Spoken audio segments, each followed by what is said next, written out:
right, the time is now 7:13 PM and executive session has concluded. No formal action was taken in the executive session. The participants in the executive session where no one entered the executive session and no one left the executive session.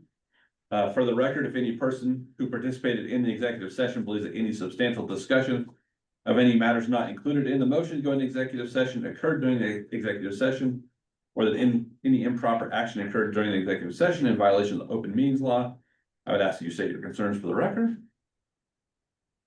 Seeing none, the next item agenda is going to be public comment, but we'll give a couple minutes for everyone to file on it.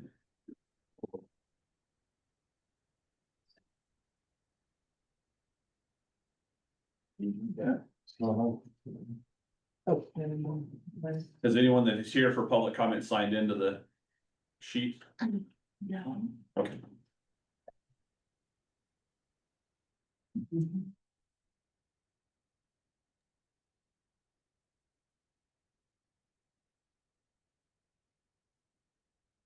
I don't show any raised hands, Mr. Mayor. We have one member of the public signing in right now. Okay.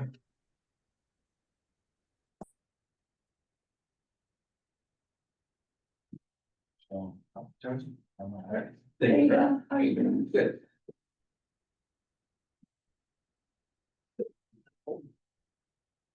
Oh. Yes. Yes. Two takes out Joe's thing, there's two in front of Joe, can both working. Right, first off, Sheila, did we have any phone calls or emails in regards Did I? to non-agenda items? No, sir, I did not hear from anyone. All right. Then in the chambers here with us, we have Mary Rose. You'd like to come to the table and state your name and address for the record? And you're here to talk about Grand Avenue. I didn't spell out avenue. No problem.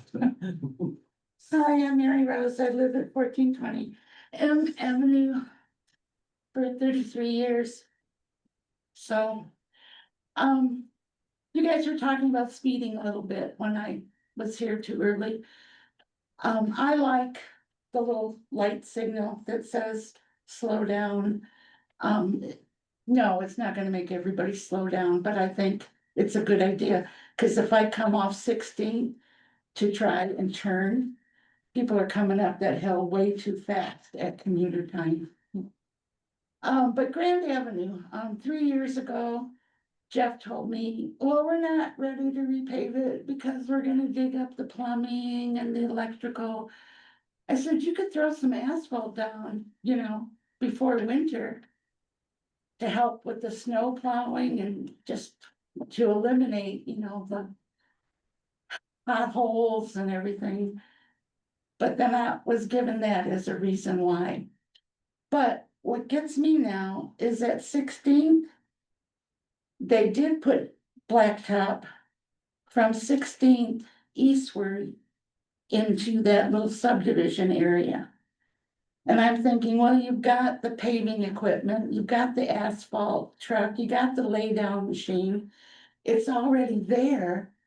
So why not expand that bid when you have something coming up that's so close to the main drag through town, Grand Avenue, and get the paving company while they're there in town at 16th and Grand, just doing that little area.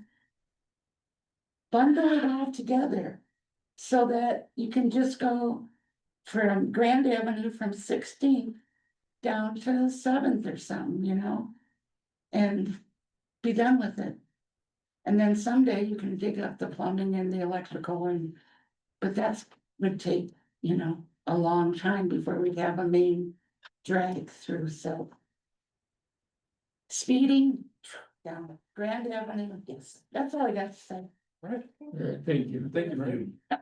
Thank you. Okay, I better leave so you guys get mad at them. Okay.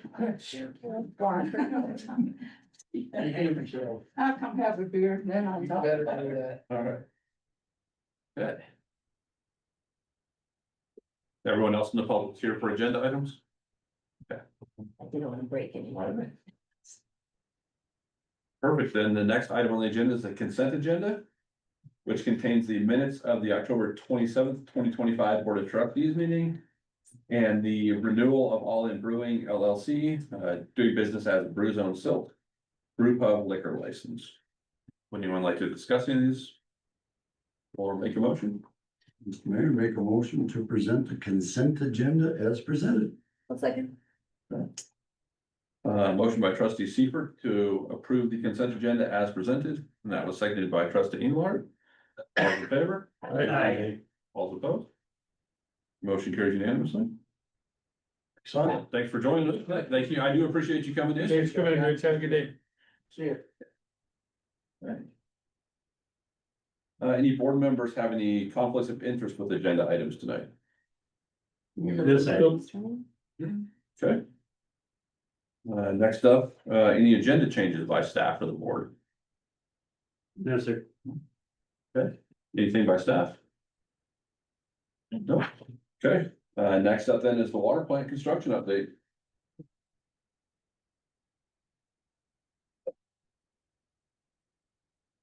Thank you. Dan Galvin with Garden Construction. This month's update on the water treatment plant project, did include some, as discussed last time, some panoramic photos of the, process area, the chemical area, and a few of the break room / lab that, plant staff will occupy. So as always, health and safety, again, glad to report, no safety incidents to date at the site. As always, plant staff and visitors continue to wear the proper PPE and high vis clothing while on site.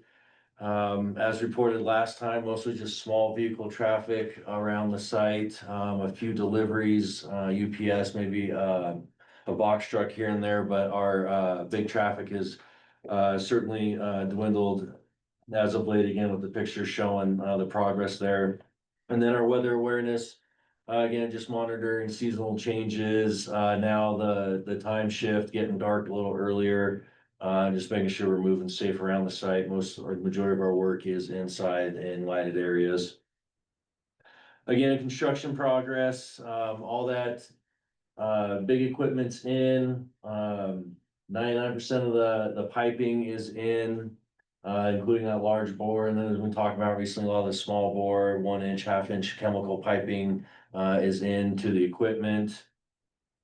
We've been commissioning equipment as available. Had some electrical guys on site the other week checking stuff out. We have some chemical equipment getting checked out next week. And a little shifting with the holidays, but one of the 2 big pieces of equipment there, the sand filters, the media filters will get started up here in just a few weeks as well. And then after that, the active flow is the other large piece of equipment in that first part of December. Those folks will be on site as well.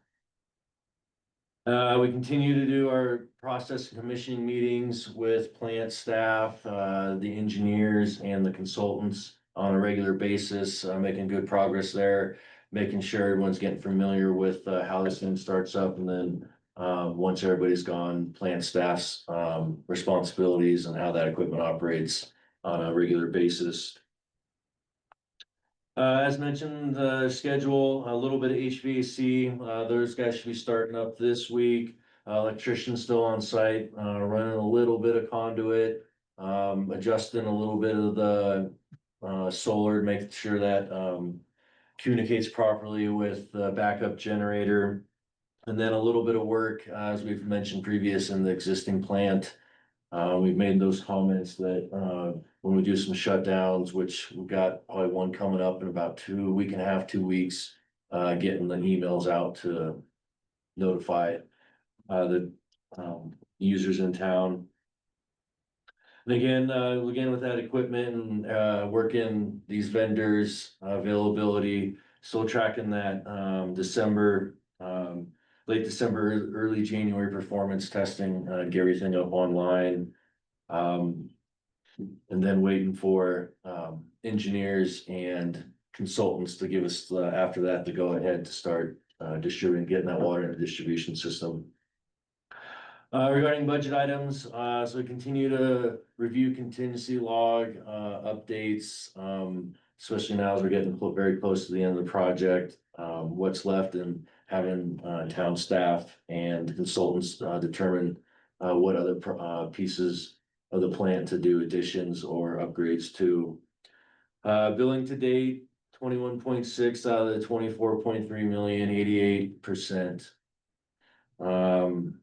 With that, glad to open it up to questions. Is the, looking at this, all of the, pretty much the general area polished concrete?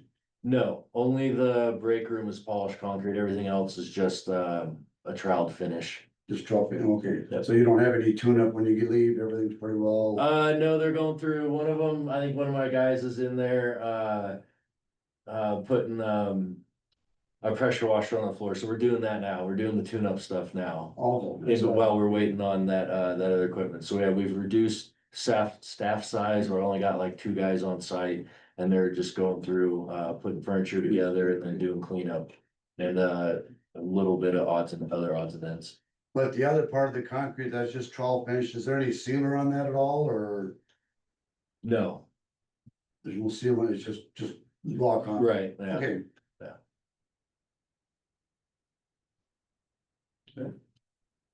No futon in the break room yet. No, Sarah brought that up the other day, it's something, it's theirs. They're the ones that are gonna use it, so we've helped out, but, it's theirs to review and purchase. Yeah, but no, that came up, it's something that's being looked at. Okay. That looks really good. Yeah. When will we be able to get dialed in on an official opening date? At the end of January is what, 80 days away? That's been talked about with with town staff. We would start at stuff, get it going and then get the engineers and the consultants, like I said, okay to, distribute into the distribution system. And that, like, once we get that date, there's still, 1 or 2 items that they're ironing out with the state. Then we would, town staff would feel comfortable, given that date.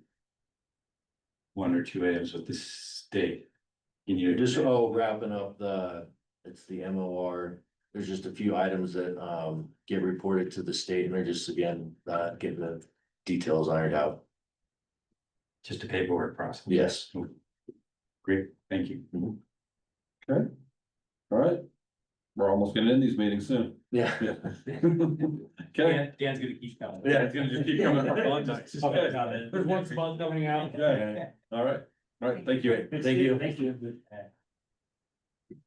See you guys. See you. Thanks a lot. All right, next up is resolution 44, series 2025, a resolution of the Board of Trustees approving substantial compliance with the annexation petition for a property legally known as Section 9, Township 6, Range 92, Lot 3, Severs amended exemption, parcel 217-909-100042, Silt, Colorado, and setting a public hearing on said petition. So in our packet online, it says this is a public hearing action item. This just says action item. So is this a public hearing? It is. Okay, Yes, it is. all right.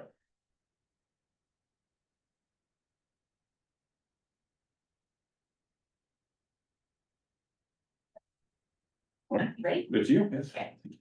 So there's a 27-acre parcel known as Heron's Nest to most people in the community. It was previously attached to the town, it was annexed into the town, and then it was detached by a previous owner.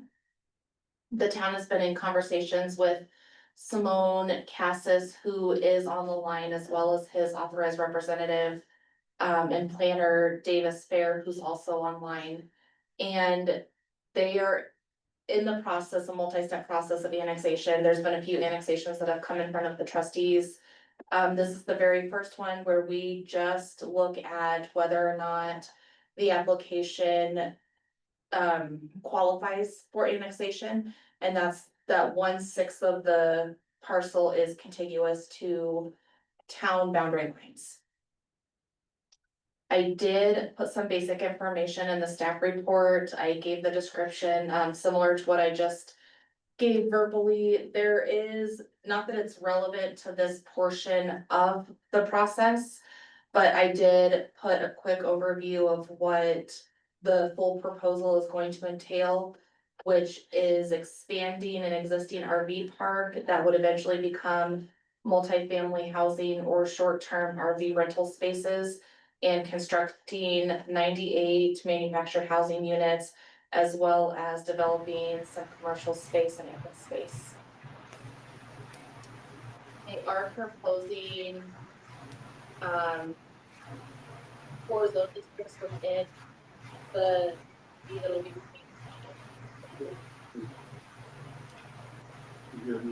Okay. Well, you mute until it's your turn to talk. There you go. Thank you. Or, yeah. Yeah, Um, I muted him. And then the concept plan includes, public and private streets, dedication of parkland. And one of the biggest reasons why the town was in conversations with, Mr. Cassis to annex into the town and attach this parcel to our water and wastewater system was because there's an existing leach field that's failing that we would like to get remedied sooner rather than later. I did put in the staff report exactly where the property is, and if you look at the zoning map on page 32, you can see that it's more than 1/6 contiguous to the town boundary lines. So it does qualify for substantial compliance to move them into the next steps of findings of facts, where we'll dig a little deeper into what they bring to the town and why it would be beneficial to the town and the applicant to annex this property. The comprehensive plan designates this zone or this parcel as a recreational commercial space. And as we dig into, after we're looking at the zoning and what's actually being proposed at some of the next steps in the annexation process, we're actually going to look at the comprehensive plan designation compared to our housing needs assessment and what we were told is needed within the town. That is gonna be guiding our comprehensive plan update that we're gonna be doing in the next year or so. So even though the designation doesn't quite fit, we're gonna look and see if that designation is gonna be changing with in correspondence with our housing needs assessment. And again, that's a future conversation. I did put the annexation code within the staff report as well. And overall, staff finds that this parcel does qualify for substantial compliance and is contiguous and meets the qualifications needed for the next step in the annexation process. I did put 4 recommendations of approval. Number 1 being that all written and verbal statements made in the meetings are conditions of approval or subsequent approval. Number 2, that the applicant provides any additional requested documents and pay any fees. Number 3, that the applicant conforms with all town, state, and federal requirements. And then number 4 is that the applicant updates the necessary forms to reflect the signatures within the last 12 months. So they, upon this, tentative approval from the trustees, if that's the way that it's voted, the applicant will need to update all of those forms, before we would move into any additional findings of facts. There is a recommended motion, and there's also an annexation, a proposed annexation plat on page 38. And I'm happy to answer any questions that you may have, and as I stated before, both Mr. Cassis and Mr. Davis are on the line, should you have any questions for the applicants. Well, I don't like the fact that it feels like we're being pressured into fast tracking this thing because the existing leach field is failing. The town's connection needs to be made sooner rather than later. They've owned the property for years. How come this wasn't addressed sooner, the annexation? So the town has been in conversation with Mr. Cassidy and Mr. Davis for close to 2 years at this point, and so this, well, I'm not saying we're fast tracking this, but this is something that we would like to get annexed into the town sooner rather than later, but it's taken almost 2 years to get to this Okay. point, so it's not being ran through. Gotcha. Okay, I just read that in the report and it's like, I need to ask about that. And, on this, where was it? It was right where. Hold on a second. Okay, anyway, I can't, oh, here it is. Right here. Oh, what's right here? Okay, anyway, my other question was, it says the application includes layout plan for single family designation, stating that there's still question as to whether the housing will be modular or stick built. But that's the existing RV sites that they're single family, No, or just the, single family would be north of the RV sites. I did not okay, add all of that information into this packet because it's not relevant to substantial compliance for annexation. Yeah. But yeah, there would be 98 modular units that would be north of the existing RV sites. Gotcha, They have a okay. proposal to leave the existing RV sites. They have a proposal for 14 years, but again, these negotiations have not gone further into referral comments because we're just at substantial compliance. Yes. Until we're actually at a point that this property is gonna be annexed and we're looking into the zoning yeah. for final annexation, then we'll dig into those a little bit more. Okay. Bring them over. Anyway, yeah, that was my question, why there hasn't made a decision, because they don't know? I think it's gonna depend on funding. Yes, It's, gotcha. right now, Okay. it's gonna be, it's kind of gone back and forth where it potentially could be cheaper for them Yeah. to stick build, or it could be cheaper for them to bring them on. Yes, and I understand there's more to come, but the RV site's expanding and continuing to 14 years. I mean, it doesn't say how far they're gonna expand, it just says they're gonna expand.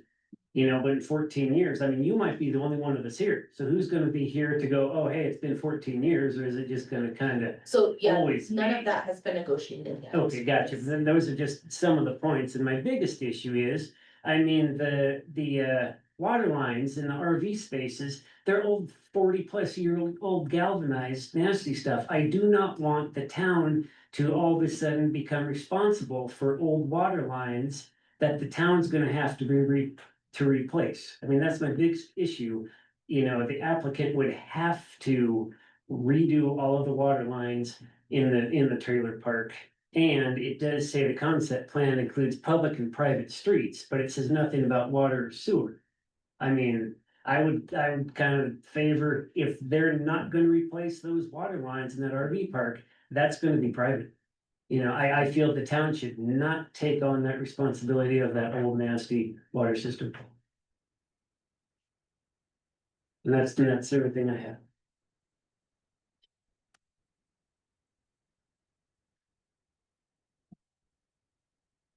I mean, I guess in theory, if we're taking on the water system, we're also taking on the revenue, right, from those houses.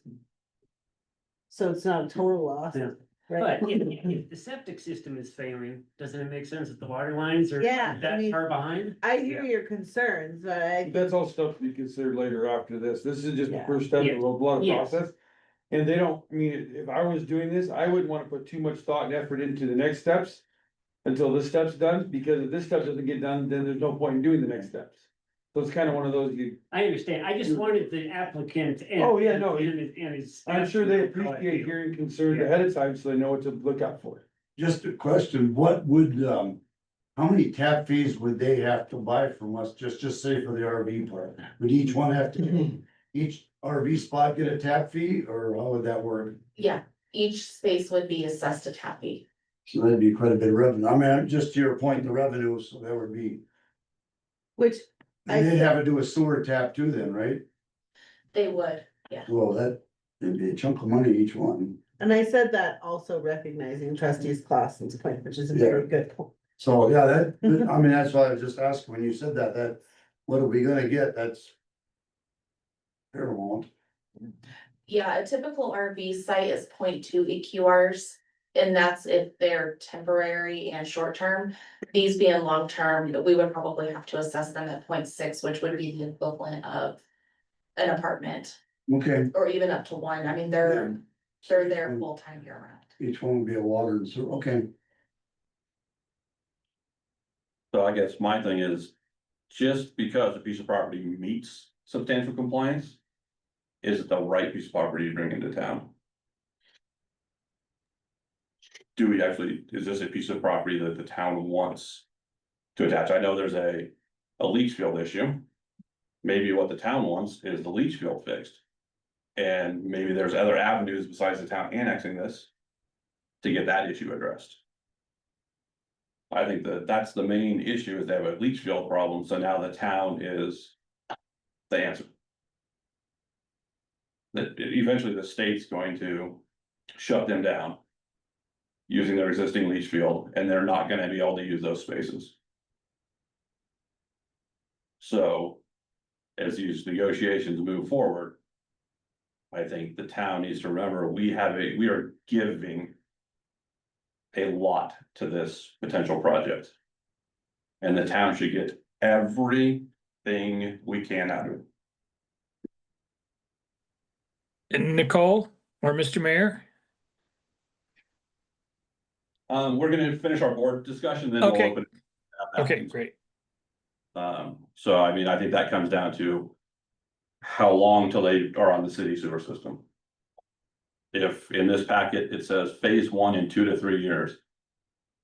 In my mind, that's gonna be unacceptable. They give them 2 to 3 years to even think about starting a process to connect. We're talking, by the time we go through annexation of this property, 18 months to 2 years.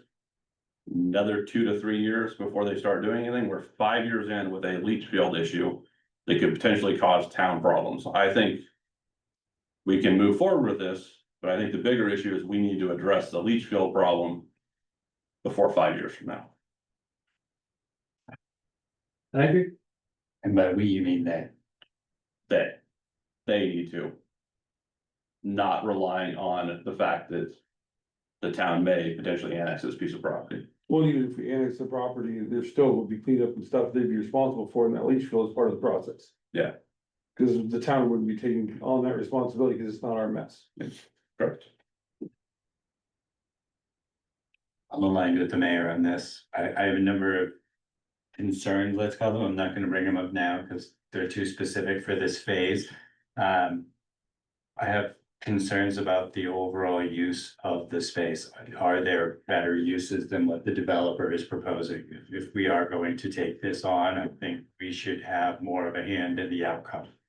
With all due respect to developers and their ability to make money for their own constituents as such. And my main question right now is, we have a plan for waterfront trail access. Does this take that into account and align with it?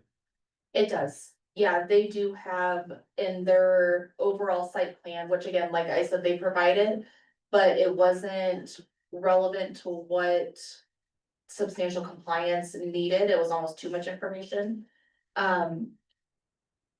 They do have the river frontage trail, and they have a good portion of the river frontage carved out as a dedication. And then they also have additional park land. Public access to the Public waterfront. access. Because again, we keep rehaving this same discussion with a number of different developers. That is a bright red line. Yes. The waterfront access has to be preserved, full stop. At that, or for me, I shouldn't speak for everybody, that's my bright red I line, agree. because that's what people are expressing. Please don't give up the waterfront. I feel like that's why we created the map, the line on the map, is so people would build around it, so. That was the only card I put in front of the horse out of a couple of other cards, but I also wanted to let the developer know that that's a critical issue, not just for the 7 people sitting here, but for the other 3,800 in the community. I mean, all the More people than that that, come visit. more than that. Yeah, and. All the tourists visitors. and people that we hope to bring in for other things. People traveling through. I was at Business the development. dog park over the weekend and people from Wyoming, Utah and New Mexico. They were driving through and those uses are equally justified as normal residents. That's a great point. Any more board comments or? Okay, if we want to go ahead and unmute the applicants and we'll give them a couple minutes here. My turn, Mr. Mayor. Yes, sir. I'm Davis Farrer. My company's Western Slope Consulting. I'm the planner for the project. I'm here with Simone Casas, who's the property owner. Those are all very good points that you all have brought up. I've made some notes. We have been in this process with Silt for, I'm going to say, 2.5 years and been through, this is the second town administrator and the second planner.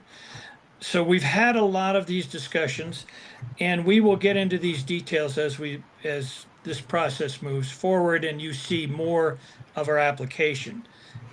Obviously, tonight is the process of substantial compliance, so it's a relatively abbreviated process under the statute and your regulations, but we will definitely have more conversation. On the issue of the failing leach field, that is something that occurred this summer, may have been actually a little before that. And that's not the driving force on the application. However, it's something that needs to be addressed. And, we are willing to look at, well, let me back up. It doesn't make sense to build an entire new package treatment plant on a piece of property and then annex it to town only to connect to water and sewer at a future date. So in our conversations with the staff, we've talked about making those connections earlier, perhaps, depending on the current status of that leach field and whether we can make it limp along much farther. But our ultimate goal, and I think the town's goal also, is to have this property served by town utilities. And as was mentioned, there would be substantial tap fees. We would pay tap fees for the manufactured housing park, if you will. And again, they may be manufactured homes or they may be site built. The reason why we're toying with both options is that the manufactured housing company that Simone spoke with said it could be up to 18 months for delivery of units. And we thought, well, that's kind of silly. If we can stick build them a lot more quickly, then we would pursue that option. The RV park water system will remain private until at some point we anticipate that the RV park would transition to some multifamily units, and they would be served by town utilities. The park itself, the manufactured housing park, would be proposed to be served by town water and sewer, and we would work out all those details as part of our discussions and negotiations with the trustees and your town attorney in the annexation agreement, which would spell out, all those kinds of details, length of stay in the park, the amortization period. We had originally requested 14 years. Now, several years have gone by, so that would be throttled back most likely.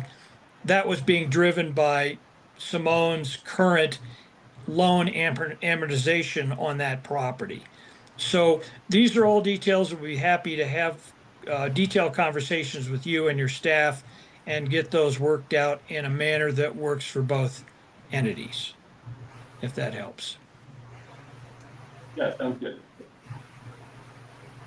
Yeah, you're only seeing a little piece of the puzzle here just because of the way substantial compliance works in the process. Nicole has the full application, and at the appropriate time, we'd be happy to go through those details. All right, thank you, sir. Simone, anything you'd like to add?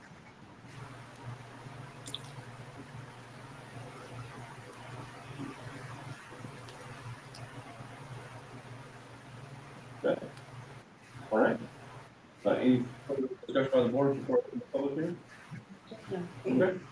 All right.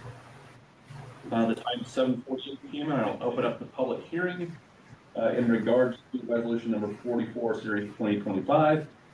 Persons desiring to make a public comment on this agenda item, please activate the raised hand function in the meeting program.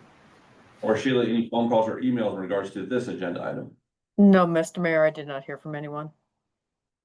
I do not show any raised hands, Mr. Mayor. All right. Would anybody here in the public like to speak to this agenda item? No, okay. The time is 7:49 PM, and I'll open up to further discussion by the board or motion. Mr. Mayor, make a motion to approve resolution number 44, series 2025 is presented. One second. Motion by trustee Seifert to approve resolution number 44, series 2025 as presented. That was seconded by trustee Britnall. All's in favor? Aye. All's opposed? Nay. Motion passes 6-1 with trustee Clausen voting nay. All right, thank you, Nicole. And you don't get to go far. All right, next item on the agenda is resolution number 47, series 2025. A resolution of the town of Silt approving a site plan review for the Lestadian Lutheran Church of the Roaring Fork Valley at 1849 North First Street, legally known as Section 4, Township 6, Range 92. It's all separated here. Should say a tract in Section 4, aka Lot 1 of the Willis subdivision, exempt state, exempt number 23-01203-01 in the town of Silt, Garfield County, state of Colorado.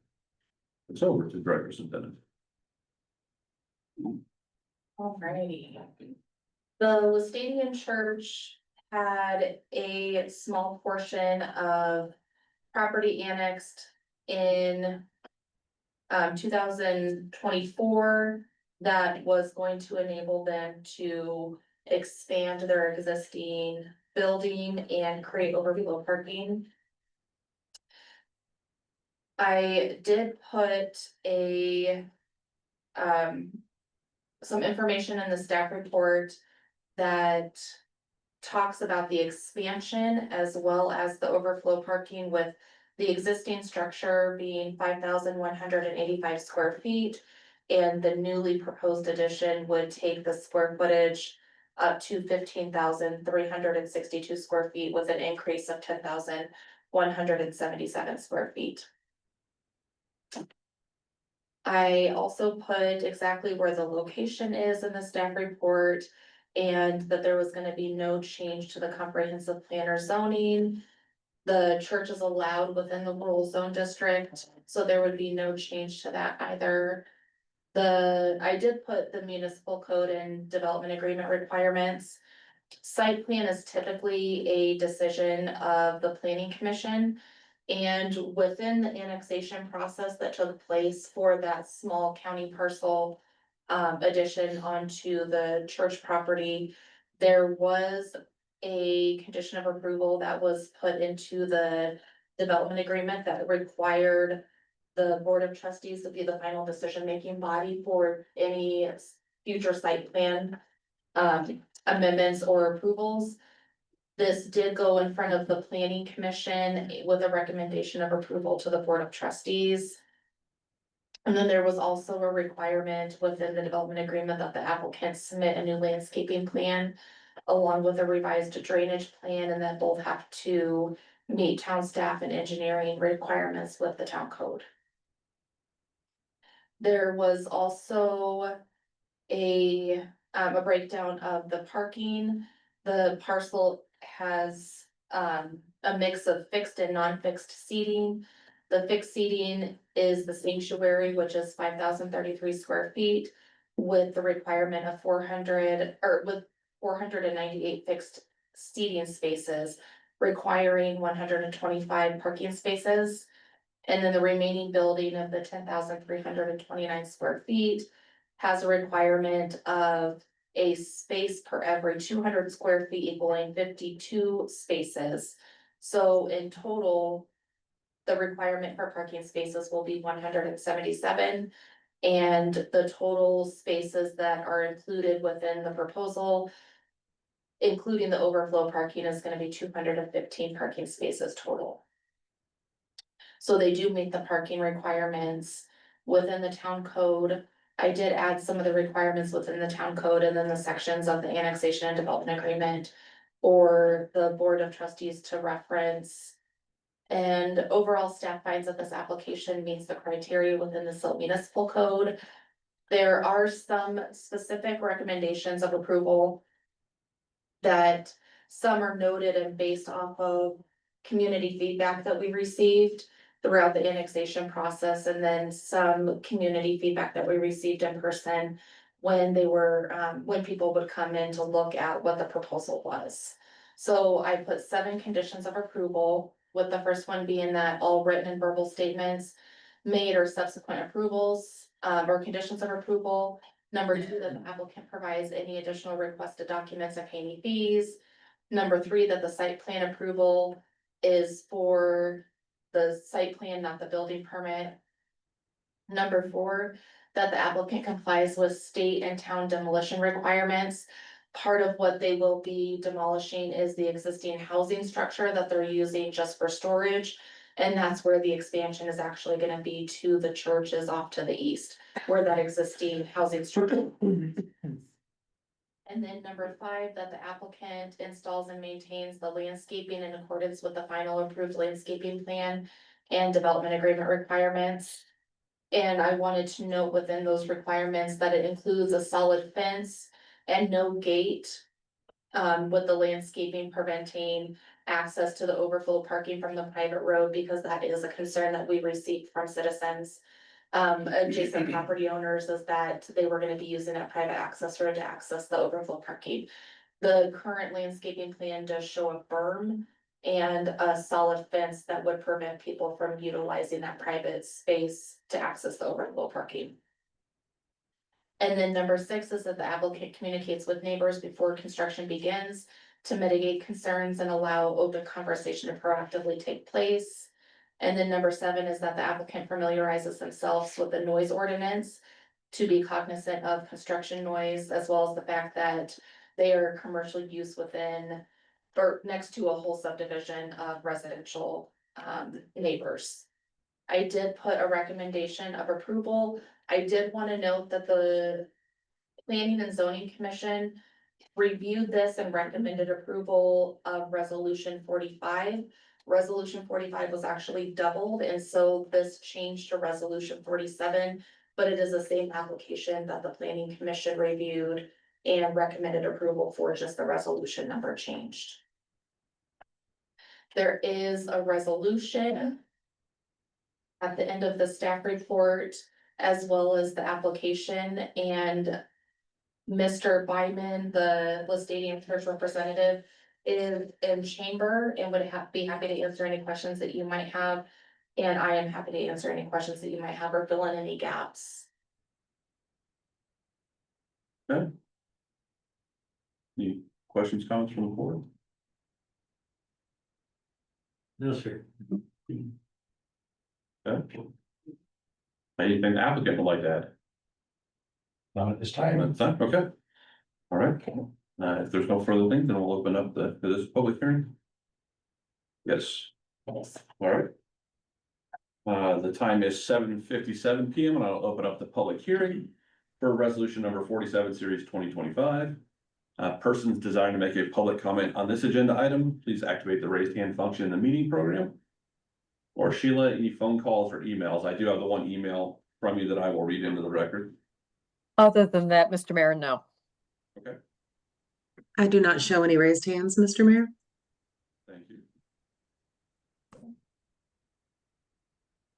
And we did receive one email in regards to this, so I'll just go ahead and read that into the record. Nicole is unable to attend tonight's meeting, either in person or virtually. I'm sending the attached comments, questions regarding this project. I also sent the same via the Contact Us tab on the town's website just a bit ago. Number one, since the new annex ground is theoretically overflow parking only, I wonder and concerned about the fire mitigation or the safety of parking hot vehicles on a grassy field during our wildfire-prone spring, summer, and fall, and even winter seasons. Are they adding additional fire hydrants to the area? If not, why not? Have we verified that the available fire flow from one hydrant is adequate for the needed fire flow requirements on the new larger structure? Number two, I suggest that the site improvements, adding a berm and privacy fence on the south border, be done first, prior to any construction or demolition. And number three, I asked the city to come up with a better process for proactively monitoring the construction noise and hours, as this is likely to be an issue. Calling 911 and asking law enforcement response seems like a waste of taxpayers funded for a civil rules issue. Perhaps limiting the days of the week and hours of the day that those activities can occur would be prudent. I think the neighborhood is equally entitled to a peaceful enjoyment of their homes during the weekend and daylight hours. Thanks, respectfully submitted, Brian Nichols, 1757 Belgian Loop, Silt, Colorado, 81652. Also coming back to the chambers, would either one of the people in the chambers with us like to make a public comment on this agenda item? So our intent with, Can you come up to the table and state your name and address for the, yeah.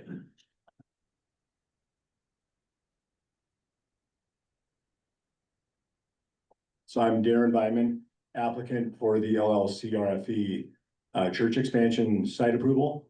So our intent would be to install like sound barrier panels, similar to like what they do maybe in like Aspen or other, highly populated areas where noise is an issue. So we would like wrap the construction site with that. And then during excavation, use some of the excavated dirt and pile it up and start building our berm. But that, like, so we're not hauling in and then digging and then hauling off, so we could utilize the dirt we're digging for the whole of the building. But we absolutely could also install the privacy fence, prior to any like, loud noise or hammering or framing and those sorts of activities. One thing on the noise ordinance, is that as far as I understand it, it's more of a decibel level maximum, which does seem a little bit gray, and of course, we would totally intend to keep the neighbors happy and do everything we can, but being a church and our limited funds, and it isn't a permanent residence, like it's going to be a lot of volunteer labor during hopefully, more sunlight out or like spring and summer hours. So we would hope we could, do a lot of work ourselves, and unfortunately, a lot of us do have daytime jobs, so we're going to need some of those after hours to build, and definitely Sunday is a no-go. As far as we would not work on Sundays, we would hold our church service on Sunday. But I think if we stretch it out to where we're forced to have a hard line, which I don't know what the time is. Do any of you know what the hour, is it 7 PM or something, if I remember? I'll look it up. Which, and I think that time deadline is where now you're hitting a decibel maximum. We would ask that there'd be some leniency there. Yes, it might be not. It's not ideal for the neighbors, but now we're stretching the project out. We unfortunately just do not have the funds to hire full-time crews, especially doing the construction stuff, but definitely we would want to be good neighbors, and this sound barrier wall, which one of our construction project managers works up in Aspen all the time, and this is what they do all the time downtown. So supposedly it works, but I don't know in real practice. So Monday through Thursday, it's 7 AM to 10 PM at 65 decibels. Friday, it's 7 AM to 11 PM at 65 decibels. Saturday is 7 to 11 at 65. Sunday is 8 to 10 at 65. And that's residential, even though you're not deemed residential, it's gonna be the decibel reading would happen from a residential neighborhood if there's a complaint. Construction noise is specific to Monday through Friday, 7 to 9, Saturday and Sunday and federal holidays. Would be 7 or 9 AM to 7 PM, except that use of excavation and heavy machinery is prohibited. So heavy machinery work would have to happen Monday through Friday. Which that's reasonable, yeah. And the construction noise is 7 AM to 9 PM. 7 AM, yeah, And that would be a condition of a building permit for anybody it in would. town, yeah. Oh, so it is 9 PM. Yeah. Okay, So it does give you some flexibility. yeah, for some reason I thought from the initial comments from our first application, it was 7 PM, which in the summer, that's, I mean, there's a good 2 hours of light left. Yeah, Honestly, Yeah. like the midday, I work from home, so I would rather you be out there in the afternoon and the evening making noise versus when I'm trying to have meetings or be, Yeah, in a virtual meeting or something, and someone's doing construction during the day, that's more disruptive, but so, but after 10 o'clock at night, obviously, hopefully you guys go to bed. And I think Right. you'll also appreciate the sound mitigation, so Sound there's some mitigation. good plans already in place, and this communication with the neighbor will probably be the biggest thing. When it gets to that point. 65 decibels is normal conversational tone. That's just so you know, that's the level. that would be a noise complaint outside of construction hours, I'm Right, just so- saying, and it would be That's- taken, yeah. that's what 65 decibels is Yeah. normal conversational, probably from the residential sidewalk or. Yeah, And the measurement is taken from From- the person that is concerned that calls it in, it would be taken from their property line. right. yeah. So I think with the sound mitigation, especially those fabric fences, those things really quiet down construction noises, and you a berm in there. And I think the construction of the building isn't on the property line next to the residential. Right, it's on the north end, Yeah, so, but it's still, there's Yeah. not a whole lot of vegetation to soak up that yeah, sound, but we could build that fence. Double fence, meaning our permanent cedar or whatever fence we do on the berm. On the southern border, it could be done early as well. Would be good, yeah. anything else you'd like to Not add? at this time, unless there's any more questions. Discussion, no? I think I've got all the information I need, so. So we'll bring it back to the board for a motion or further discussion. I move to approve resolution 47, at one time known as resolution 45, which is a typo. Series 2025 for the site plan review of the Lestadian Church addition located at 1849 North First Street with the conditions noted above or verbally added during this meeting. Second. Motion by- Mr. Mayor, did you close the public hearing? Oh, I did not formally close the public hearing, so. Sorry. Thank you. Sorry about that. So the time is 8:06 PM when I will close the public hearing. Any more discussion by the board, or can we continue with our motion? No. We have a motion in a second already. Okay. Okay, You have to say it all again. Okay, well, I will if you need me to. okay. So we have a motion by trustee Engelhardt to approve resolution number 47, series 2025. For the site plan review of the Lestadian Church, located at 1849 North First Street. With the conditions noted above verbally added during this meeting, which was seconded by trustee Poston. All those in favor? Aye. All opposed? Motion carries unanimously. Thank you for being here tonight. Thanks for coming. Thank you. So next up is the first reading of ordinance number 13, series 2025. An ordinance of the town of Silt, Colorado, creating chapter 2.17. The Silt Urban Renewal Authority, establishing its powers, duties, governance, and procedures. For urban renewal project in compliance with Colorado Revised Statute and House Bill 15-1348 in the town of Silt, Garfield County, Colorado. Turn us over to Manager Mann.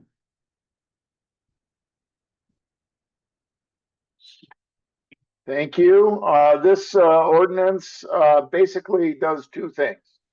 And it is simply that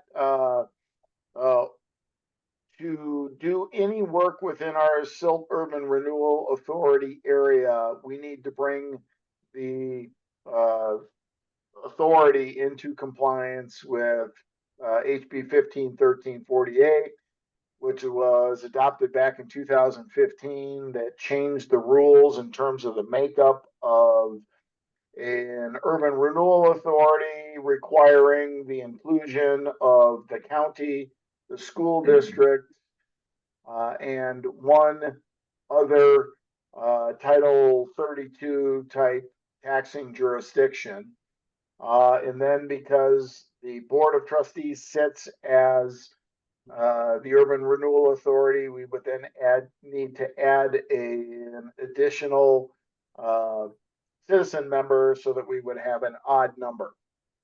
The second piece is that when the Urban Renewal Authority was created, it was never codified as part of the Silt Municipal Code, which it really should be done because it is a quasi governmental body that should be memorialized in the code. And so this ordinance does both those items.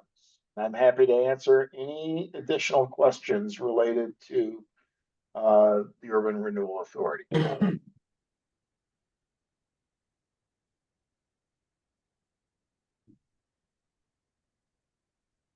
Any questions in regards to the Urban Renewal Authority? I have none. I don't have anything. I have a question. It says that the board members shall serve staggered terms of 3 years, but also that the 7 members of the town board are part of it. So should it say board members except, not including the members of the town board should serve staggered terms of 3 years? Or is that just too, We certainly can add that. yeah, okay. Just clarifying. But I think that's how you say that, so, Until you need one. Yeah. yeah. Okay, Good catch. all right. This is any other comments or questions? This is also a public hearing. Okay. Then the time is 8:10 PM and I'll open up the public hearing for ordinance number 13 series 2025.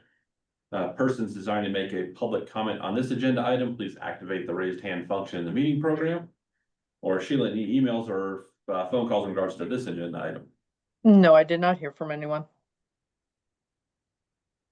I do not show any raised hands. Thank you very much. And back in the chambers, we have nobody with us anymore, so. The time is 8:11 PM and I will close the public hearing and open up to further discussion by the board or motion. The mayor make a motion to approve the first reading of ordinance 11, ordinance number 13, series 2025 is presented. I'll second.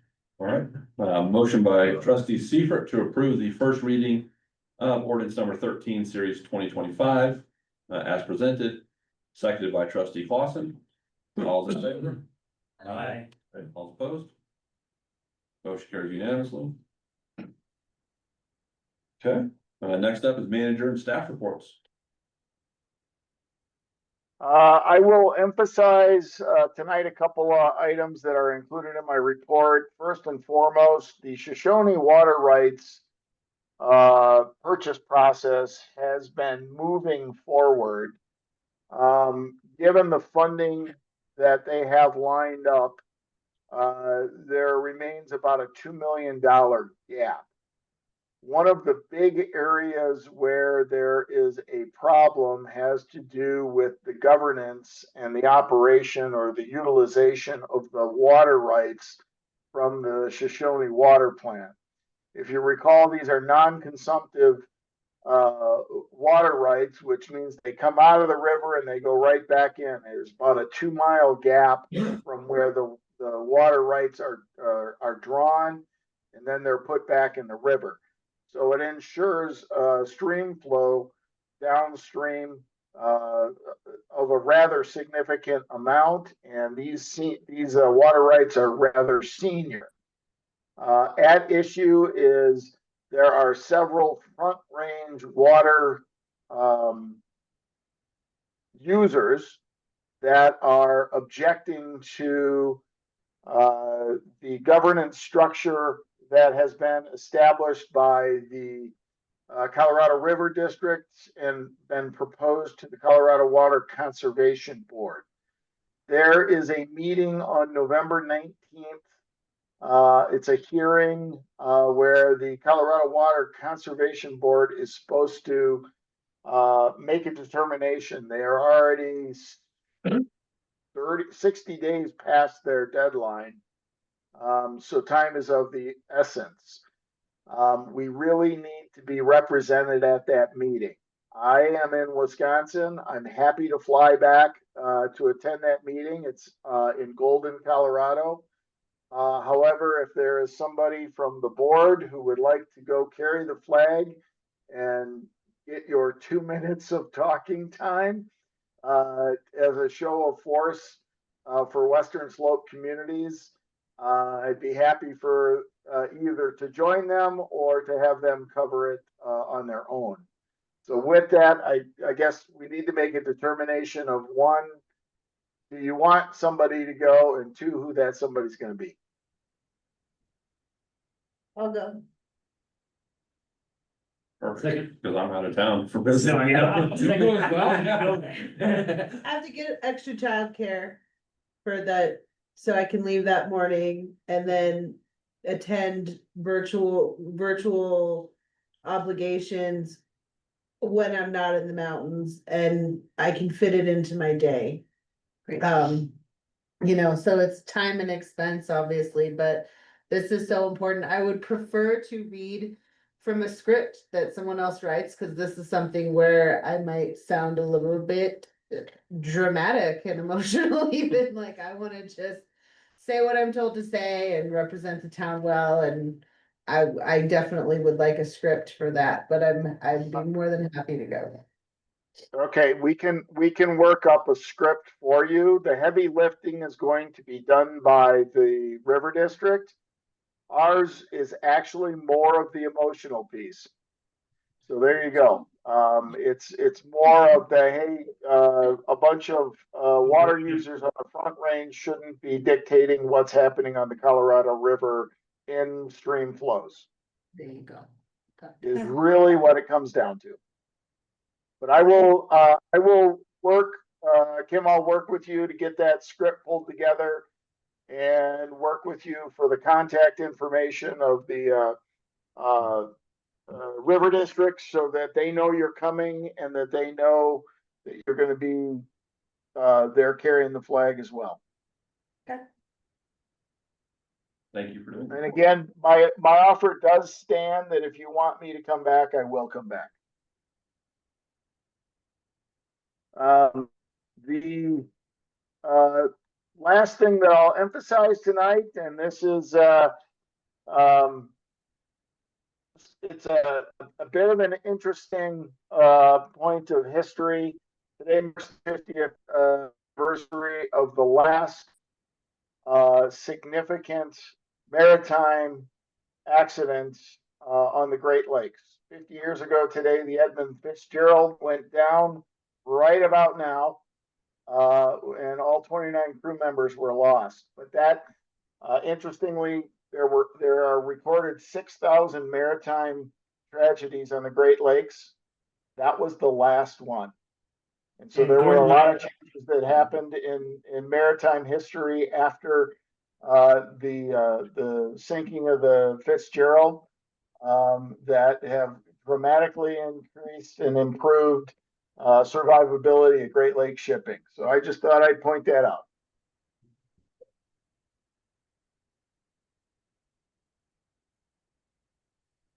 Thank you. All right. Okay. Any other department head want to speak? I have one thing that I'd like to say in public meeting is that the town has encountered several of our land use applicants being subject to fraudulent invoicing.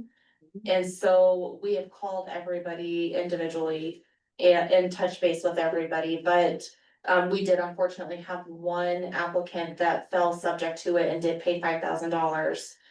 And several others now that continue to send me reported fraudulent invoicing. And so that's gonna look a little different, and it's not just us. I was talking to our attorneys last week about it. And there are a couple other municipalities that are getting hit with the same thing. So in the future, applications, we've been hesitant to put the contact information. We're gonna be redacting all contact information for applicants within the applications. If any of the trustees or the commissioners in the future want to see the full application, we'll have a copy that you can look at in person, but the town will never, ever, just putting it out there on record, the town will never, ever invoice by email. And that's what's being received as emails, and they're actually copying like my signature block and putting it on emails. And so if anybody receives an invoice from the town via email, before paying it, please call town staff to ensure that it's legitimate, because there's been a lot of fraudulent activity happening. Well, I'd So, also like to add to Nicole, we'll never ask you to wire us money. no, You wanna ask for prepaid credit cards either? nope. So, and that's what's happening, is there's That's been standard. different wire transfer information to legitimate banks like Wells Fargo. And it's, yeah, unfortunately, like I said, unfortunately, somebody did pay $5,000 to a fraudulent, for a fraudulent wire transfer. So as the applications look different in the future and things are redacted, that would be the reason. Thank you for trying to take care of them. And, 250 years ago today in a bar, the Marine Corps was made. For those of us that are Marines, happy birthday, 250 years. nice. Okay, Joe, you got anything? I do, I wanna thank Frontier Paving for grinding the bumps on the east and west end of the roundabout. Yes, They did that for the town last week. awesome. Awesome, yeah. Okay. Updates from the board and board comments? Gonna be last. Can you be last? You sure can. Trustee Claus. No, I just wanna say the 8th Street project looks great, and Ballard Avenue looks great. Now that those are both done, and I know 8th Street isn't 100% finished, but what's there looks Really really good, and I'm assuming it'll be finished in. Hopefully What's Wednesday they'll paint stripes and be completely finished before Thanksgiving. Oh, okay, nice. That's everything I have. That's it. Trustee Seaver. First off, I did get some more comments today, thanking you for those speed bumps, so. A lot of people noticed it, so. And secondly, this year, I think was our biggest year for Halloween. I've been handing candy out, I think, 5 years, and I almost, and you brought me more, and I was down to one piece. I mean, it's the biggest crowd I think we've ever had. It's just getting more. There was a couple of nasty comments on Facebook, you know, it's like, but, you know, most people said, come on. But it was a big hit. Like I say, I handed candy out, I think this was my 5th year, and I never even come close to running out. And I think I had quarter of a bucket left, and I was handing out 1 per person towards the end. So it was a big success. Nice. Very nice.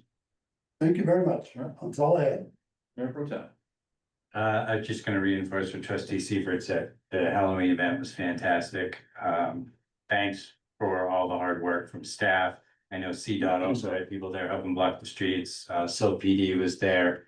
Having a lot of great conversations and laughs with people, which is always great to see. Police engaging with the community in a non-confrontational manner. I think it speaks to the quality of our community as well as our police force. So thanks to all. It was a fantastic event. And I'm already thinking about my costume for next year. Did you win? Did you win the contest? I did. Oh, okay. Great, dude. But I know. He gives it away every year. Oh, He's like. I'm gracious and vacant. Oh, okay. Don't get used to it. That's it. That's it. The only thing I've got, 8th Street does look great. I doubt they're listening. Disappointed in our citizens though that went ahead and drove around the street closed signs to park there on Friday and Saturday night to be enjoying our local establishment. There's a reason that road's closed. So it's not so you have a parking spot. Trustee Bruno. Unfortunately, I was not able to attend the Halloween thing. Yeah, I stuck working later that night than I planned on. Happens to me a lot, unfortunately, sometimes. Do look forward to, the tree lighting, hopefully, it's coming up, some different things, and, just intending as much stuff as possible. And just thank the town staff for all the hard work they do to maintain and keep up with everything and all the work that we're doing. Trustee Park. Thank you. The Halloween party was great. I didn't feel like it felt crowded though. We still have room for people. Maybe a second bouncy house. We might need a second bouncy house. There's so many kids and so much bouncy house. But it was awesome. Everyone's just next level here with the events.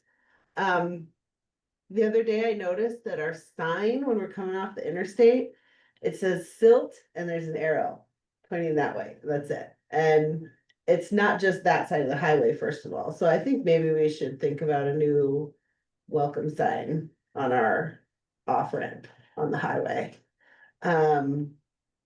Also, apparently I am going to the meeting about the Shoshone water rights here this month, so looking forward to that. And I also want to say it has been an absolute honor serving on the board with Trustee Poston, who is an amazing trustee and an amazing person. I think that's it. Okay, I wanted to go last because I really do want to express gratitude. It's been amazing. I get emotional because I'm so passionate about Silt. I love living here. I love the work that we've been able to accomplish. It's such a safe, beautiful place that even when I go, I'm crying. Like I don't like to cry in public, and then I just cry in front of like TV and people. Great. It's amazing to just even have walk around, and it's so beautiful. It's safe. It feels like home. And to have the privilege to, been able to work here and be part of the history of Silt is just, it's amazing. And I just want to express my gratitude. And I am so excited about the next 4 years of all the great things that the town of Silt will continue to achieve. To continue to have that, that respect for one another, those amazing discussions. And personally, I have, projects that I'm working on and that continue to contribute in my way. I'm always working, always either writing books or, doing whatever I can to contribute to humans in general. So I just want to say thank you for everyone. You are all amazing, so welcome. You have joined an amazing group. Our town administrator and everyone in this town. I'm extremely grateful and very much proud of each one of you. So thank you. And I Well, did this- not want to. This doesn't mean that if there's a vacancy, you can't reapply. Well, no, I actually have a parameter regarding that. I love the numbers. It's amazing. A lot of people were out there and I appreciate each one of those individuals that put their vote of faith. And that does not go unnoticed. I think my call is there are leaders out there too that want to come out and represent the town.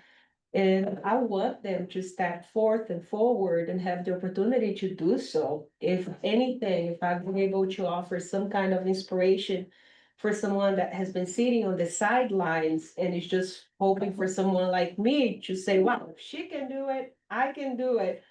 Come on over. We need fresh, new perspectives. We need strength. It's a call to service. And I want people to continue come forth and having their opportunity to come in and serve as well, just like I did. And I was giving a vote of trust, and now through the elections, having a vote, from trust from the citizens itself. In that's significant for me. So thank you very much to everyone, and I know you all are going to continue doing an amazing job. Thank you. Thank you. Thank you. Thank you. No, You know you're not done yet. Yeah, you still have a couple meetings left. Well, I just, Just to be clear. that was a significant week. I didn't mean to cry, but somehow maybe. It's from the heart, that's one place that I choose to be and serve from the heart. So thank you very much. Thank So you. much. Yeah, Good, that's it. yes. Thank you. Yes. Okay. Here we go for time number 2 tonight. I move to enter into executive session for the purpose of determining positions relative to matters being subject to negotiations, developing strategy for negotiations, and instructing negotiators under CRS section 24-6-4024E in regards to the Anderson property. Second. Now, motion by the mayor to enter executive session, seconded by trustee Seifert. All those in favor? Aye. All opposed? Motion carries unanimously.